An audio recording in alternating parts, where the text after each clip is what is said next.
በስመ አብ ወወልድ ወመንፈስ ቅዱስ አሐዱ አምላክ።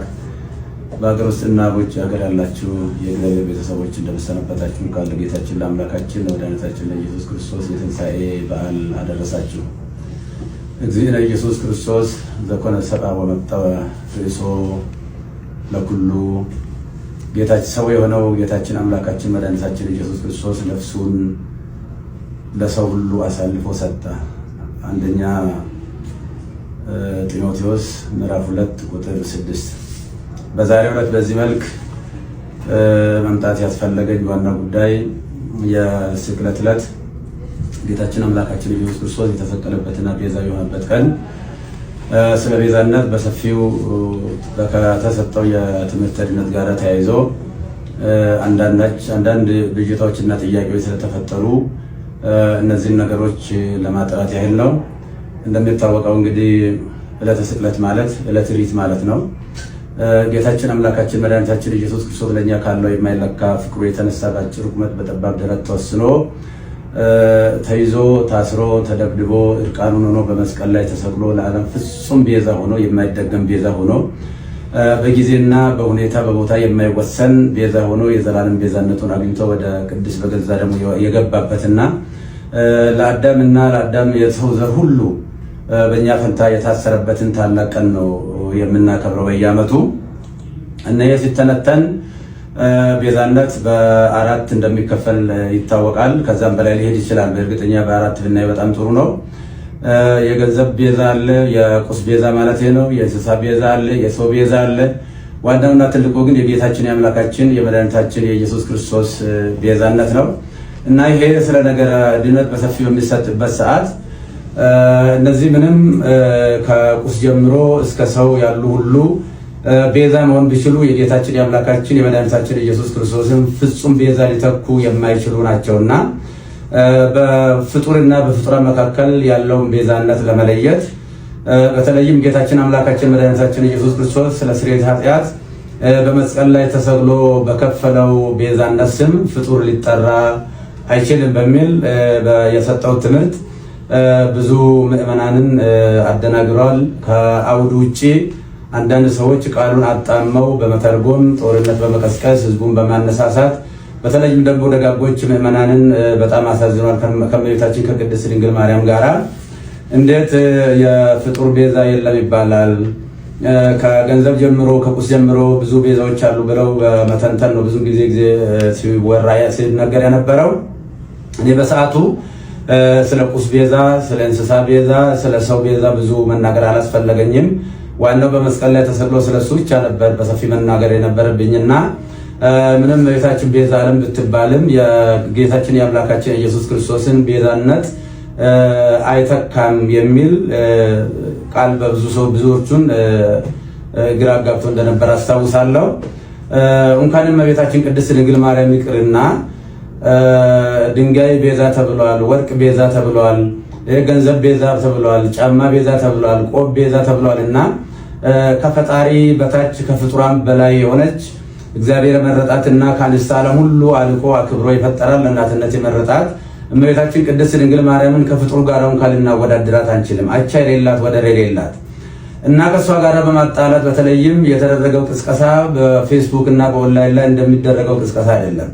አንደኛ የኔ አስተዳደግም አኗኗርም በአጠቃላይ ህይወትም ከደብረ ሊባኖስ የወጣ ነው። እኔ የተክለ ሃይማኖት ልጅ ነኝ እና በዚህ ደረጃ ነገሮችን በጣም አግሎ ብዙ ምዕመናንን አስቀይሟልና እኔ ከትምህርት ቤት ጀምሮ በእመቤታችን በቅድስት ድንግል ማርያም በእንተ ስማ ለማርያም እያልን ድርቆሽ እየለመንን ኮሾሮ እየለመንን ቁራሽ እየለመንን ስሟን እንጀራ በልተንበታል ለብሰንበታልና ቤዛዊት ዓለም ብለን በሰዓታቱ በሌላው መጻሕፍት በቅዳሴዋ በውዳሴዋ እየጻፍን እየተረጎምን እያስተማርን እንገኛለን።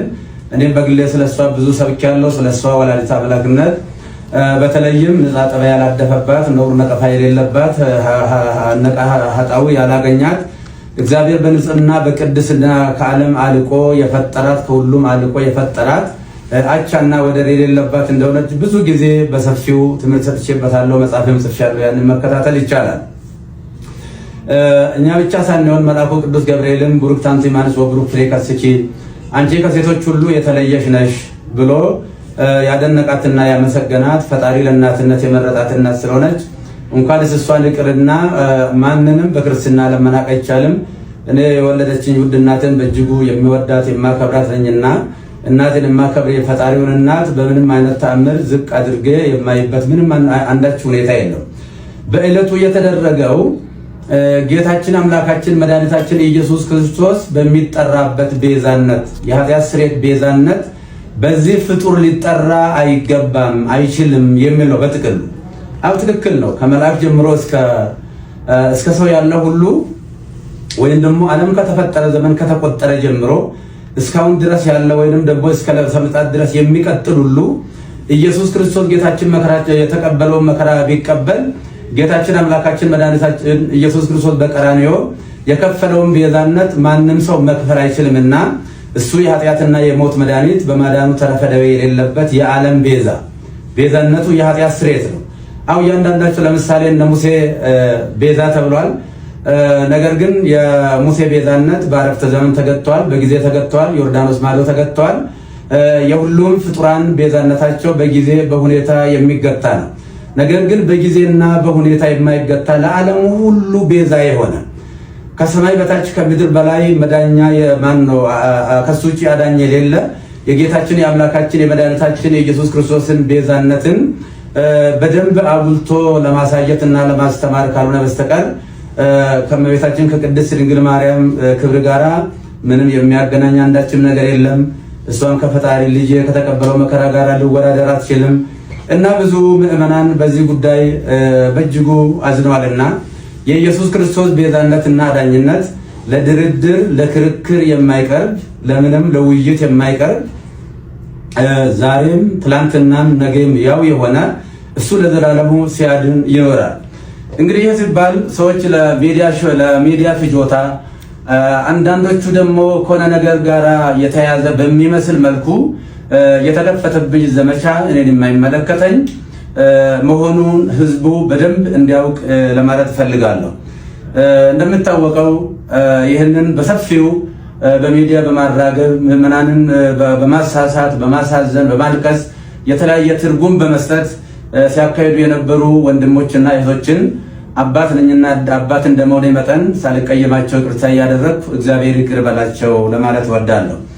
በተረፈ ግን በፍጹም የዋህነትና በፍጹም ቅንነት ያዘኑ የተከዙ በዚህ ጉዳይ ላይ እንዴት ያሉ የዋሃንና ንጹሃን ቅዱሳን ምዕመናንን ከልብ ይቅርታ ጠይቃለሁ። ቤተክርስቲያንም ደግሞ በዚህ ጉዳይ ስሟ በመነሳቷ ታላቋ ቤተክርስቲያን ይቅርታ ልጠይቃት እወዳለሁ። ለሁላ በደንብ ግልጽ መሆን የሚያስፈልገው የእመቤታችን ቅድስት ድንግል ማርያም ንጽሕና ቅድስና እግዚአብሔር የሰጣትን ክብር ስንሰብክ ነው የኖርነው፣ ወደፊትም የምንሰብከው ነው። ለምሳሌ እመቤታችን ቅድስት ድንግል ማርያም እስራኤል ቀይ ባህርን ሲሻገሩ ውሃ ሳያረጥባቸው ጭቃ ሳይነካቸው በደረቅ መሬት እንዳሻገረ ሁሉ በብሉይ ኪዳን ጥንተ አብሶ ካለባቸው ወላጆቿ እሱ በመለኮታዊ ኪነ ጥበቡ ጠብቆ አስውቦ አሳምሮ የፈጠራት እጅግ ውድ ናለች። በአሳ አንበሪ ዮናስ 3 ቀን ውሎ ሲያድር አሳ አንበሪ ሳያደማው ሳይቆስለው እግዚአብሔር በኪነ ጥበቡ በመለኮቱ ጠብቆ ወደ የብስ እንዳመጣ ሁሉ ከርኩሰትና ከኃጢአት ጠብቆ በአዳም በቀደመው የአዳም ጥንተ ስጋ ፈጥሮ የሰጠን እናታችን ነች። ወላዲተ አምላክ አምላክን የወለደች እግዚአብሔርን ለእናትነት የመረጣት። ስለዚህ የእመቤታችን የቅድስት ድንግል ማርያም ቤዛነት የሚጀምረው እንደ ፈጣሪ ባይሆን ለምሳሌ ሙሴን ለፈርዖን አምላክ አድርጌ እሰጥሃለሁ አስነሳለሁ ለፈርዖን ቢለውም ሙሴ የባህሪ አምላክ ሆነ ማለት አይደለም። እንደዚሁም አማልክት ዘበጸጋ የሚባሉ አሉ። የጸጋ አማልክት ናቸው እንጂ የባህሪ አምላክ አይደሉም። እመቤታችን ቅድስት ድንግል ማርያም ቤዛዊተ ዓለም ብንላትም በእናትነቷ ሰማይና ምድር የማይወስነው ልጅ ወልዳ በመስጠቷ ቤዛዊተ ዓለም እንላታለን እንጂ የጌታችን የአምላካችን የመድኃኒታችን የኢየሱስ ክርስቶስን የቀራንዮ የመስቀል ላይ ቤዛነትን ትተካለች ብለን አይደለም። ስለዚህ እሷ በንጽህና በቅድስና የታተመች እናት ስለሆነች ከታናሽነታችን ጀምሮ ውዳሴዋን በመድገም ቅዳሴዋን በመማር ያደግንባት ይቺ ታላቅ ቤተክርስቲያን በአሁኑ ሰዓት ፈተና ሊደርስባት አይገባም ብዬ እላለሁ። በተለይም ይህንን አጀንዳ በስፋት የሚያራግቡ ወንድሞች ጥፋት እንኳን ቢኖር ቀረብ ብሎ መጠየቅና መመካከር፣ ችግርም ካለ መፈታት ነው የሚያስፈልገው እንጂ በሚዲያ በእንደዚህ አይነት ጦርነት መቀስቀሱ በእውነቱ ትዝብት ላይ የሚጥለን ይሆናልና ለወደፊትም እመቤታችን ቤዛ ስንል እንግዲህ ቤዛዊተ ኩሉ ዓለም ብሎ ታላቁ አባ ጊዮርጊስ ዘጋስጫ በሰፊው ዘምሮላታል። ያሬድን በሰፊው ዘምሮላታል። በዚህ ጊዜ እሷ እንግዲህ ከተጸነሰችበት ጊዜ ጀምሮ ጌታን ጸንሳ ሳለ አይሁድ በተሳሳተ መንገድ ባልገባቸው መንገድ ብሉይ ኪዳን በነበረው የጭካኔ መንፈስ እሷን በድንጋይ ቀጥቅጦ ለመግደል ጥረት በሚያደርጉበት ሰዓት ውድ ዋጋ ከፍላ ለመሞትም እንኳ ፈቃደኛ ሆና ነገር ግን ዮሴፍ ጻድቅ ሆኖ የጸነሰችውም ደግሞ ሰውኛ ሳይሆን እንበለ ሩካቤ ሳይሆን በእግዚአብሔር መንፈስ ቅዱስ በማይመረመር የመንፈስ ቅዱስ ግብር መሆኑ ስለታወቀና ዮሴፍ ሊገልጣት ስላልወደደ በእንደዚህ አይነት ሁኔታ ከዛ ከሞት እንዳመለጠች እናውቃለን። ልጇን በምትወልድበትም ሰዓት በቤተልሔም ሰዎች በናቁትና ባቃለሉት ለአፍታም በማይቆዩበት በከብቶች ግርግም የገዛ ልጇን ወልዳ ስትሰጠን ለእመቤታችን ያለን ፍቅርና አክብሮት ወደር የለውም። ነፍሳችን ትመሰክራለች። ይህ ብቻ ሳይሆን እመቤታችን ለልጇም ቤዛ ነች። ለልጇ ለሕፃኑ ለኢየሱስ ክርስቶስ ገና የ2 ዓመት ሕፃን በነበረ ጊዜ ሄሮድስ ልጆችን በሚያስገድልበት ጊዜ ልጇንም እንዳይገልባት የሞት ሰለባ እንዳያደርግባት ከእስራኤል ጀምሮ እሳት የሆነውን የሳራ በረሃን የቀን ሐሩር የሌሊትን ቁር ችላ ታግሳ ረጅም ዘመን ረጅም ወራት ተጉዛ ወደ ግብፅ ተሰዳ ብዙ ዋጋ ከፍላ መከራ አይታ ልጇንም ከሞት ያዳነች እንደገና ደግሞ እስከ ቀራንዮ ከልጇ ያልተለየች እመቤታችን እናታችን ቅድስት ድንግል ማርያም ነችና እሷን እንኳንስ አይደለም ለማቃለል ለማመስገንም ብቃትም አቅምም ሞራልም ያለው ሰው የለም። እና ይህንን ጉዳይ ቅድም እንደተናገርኩት ሰዎች ለሚዲያ ሽፋን ችሎታን ለሚዲያ ፍጆታን ለማዋል መጽሐፉን ከአውዱ ውጪ በመተርጎም እየተሰጠ ያለው እየተሰበከ ያለው በእለቱ የኢየሱስ ክርስቶስ ቤዛነትና አዳኝነት ነው። ስለዚህ ለምንድን ነው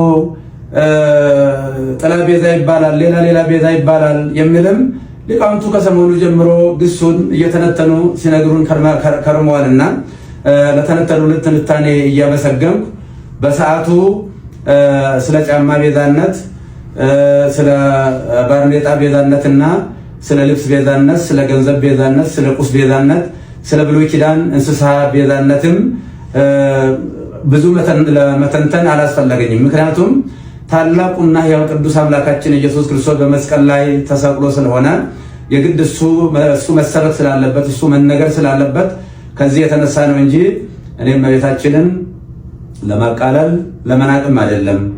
እኔ በዚህ ደረጃ እኔም መፈረጃቸው በጣም አዝኛለሁ።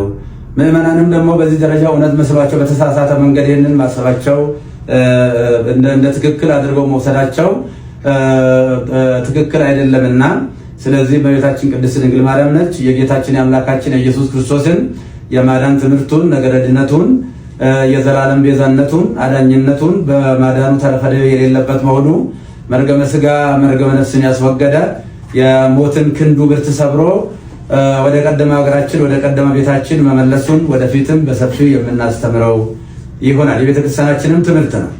እመቤታችን በነገረ ድነቱ ስጋዌ ስናስብ መነሻዋ እሷ ነች። እሷ ዋና መነሻ ነችና በነገረ ስጋዌ ውስጥ በነገረ ድነት ውስጥ አምላክ የሰጣትን ቦታ ከስጋዋ ስጋ ከነፍሷ ነፍስ ነስቶ ነው የተሰቀለው። ስለዚህ እንደ ቤተክርስቲያን እንደ ግሌ እኔ ለእመቤታችን ያለኝ ፍቅር እጅግ የተለየ ነው። እኔ ስሟን ጠርቼ በእንተ ስማ ለማርያም ብዬ ለምኜ ተምሬበታለሁ ስሟን። አሁንም የምንጸልየው ሌላ ጸሎት የለም። የሁለቱ ውዳሴ ማርያም እሱ ነው እኮ የምንነግረው። አንቀጸ ብርሃን ነው የምንጸልየው።